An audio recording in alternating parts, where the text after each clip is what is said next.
Teman-teman, ksatria manakah antara Bisma dan Bali yang paling sakti?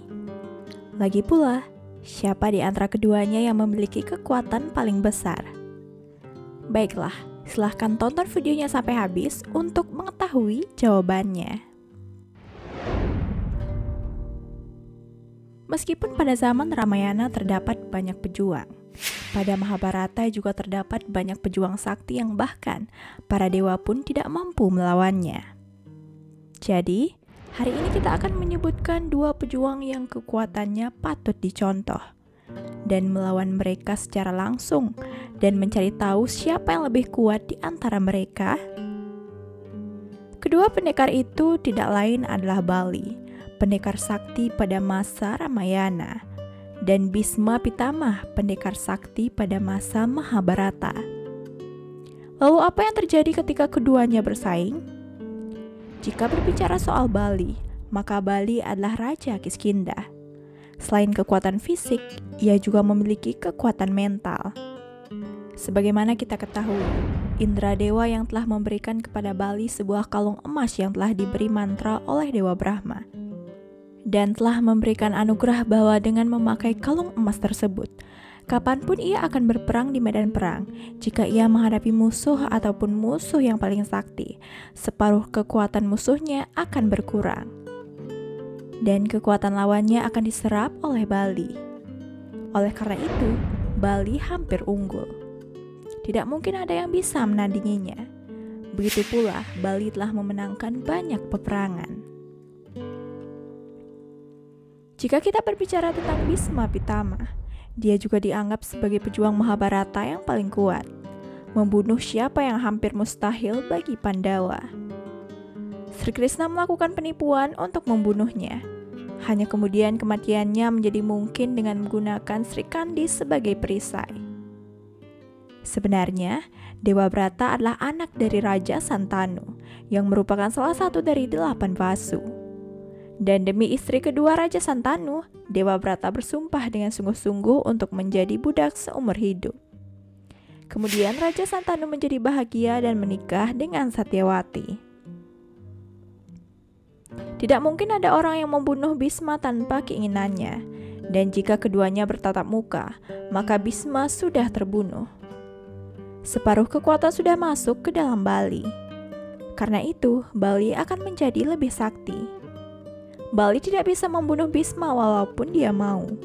Tapi kalau kita berbicara sekitar setengah dari kekuatan Bisma, maka seperti yang dikatakan, ayah Bali yaitu Indradev, atas permintaannya, dia melakukan penebusan dosa yang berat untuk Dewa Brahma. Karena itu, Dewa Brahma menampakkan dirinya kepadanya sebagai tandanya, dia juga gurunya. Dia juga mendapatkan senjata ilahi, tetapi dia memiliki senjata yang ampuh, yang dengannya dia memenangkan banyak pertarungan. Selain itu, tidak disebutkan dewa lain di dekat Bali dalam Ramayana. Sedangkan jika kita berbicara tentang Bisma dari Mahabharata, Bisma mendapatkan pendidikan awalnya dari guru yang berbeda, seperti dari Dev Guru Praspati ia memperoleh Daniti, dari Guru Sukracarya ia memperoleh kehidupan Rajniti dan sastra lainnya. Sedangkan dari Resi Wasista ia memperoleh kehidupan Weda.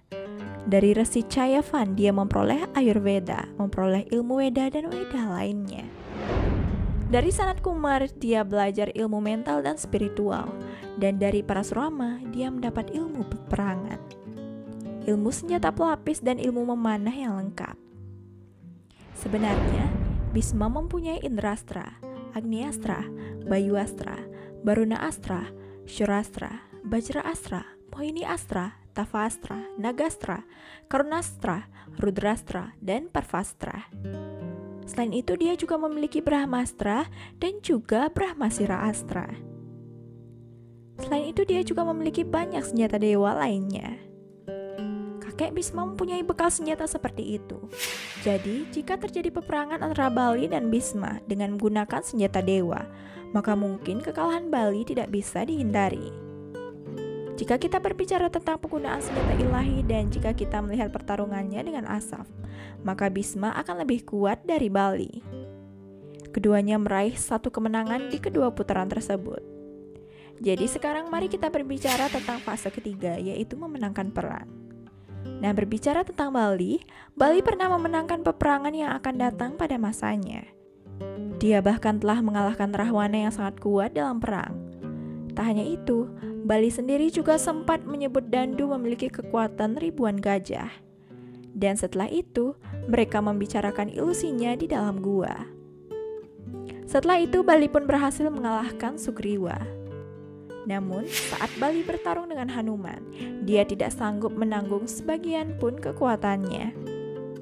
Anda dapat memahami kekuatan Bali dari fakta bahwa bahkan Sri Rama harus diam-diam menyerang Bali untuk membunuhnya.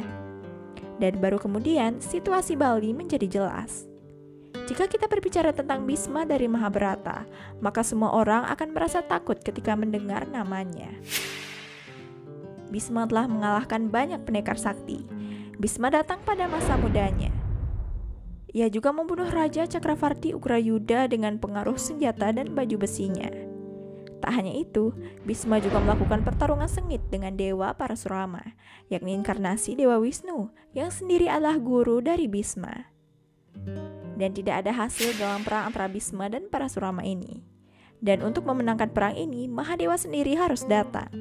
Dan tidak hanya itu, dalam pertempuran Kurukshetra, Bhisma biasa membunuh jutaan prajurit Pandawa setiap hari. Dia memiliki karunia kematian dikehendakinya sendiri. Oleh karena itu, sangatlah mustahil untuk mengalahkan dan membunuh mereka.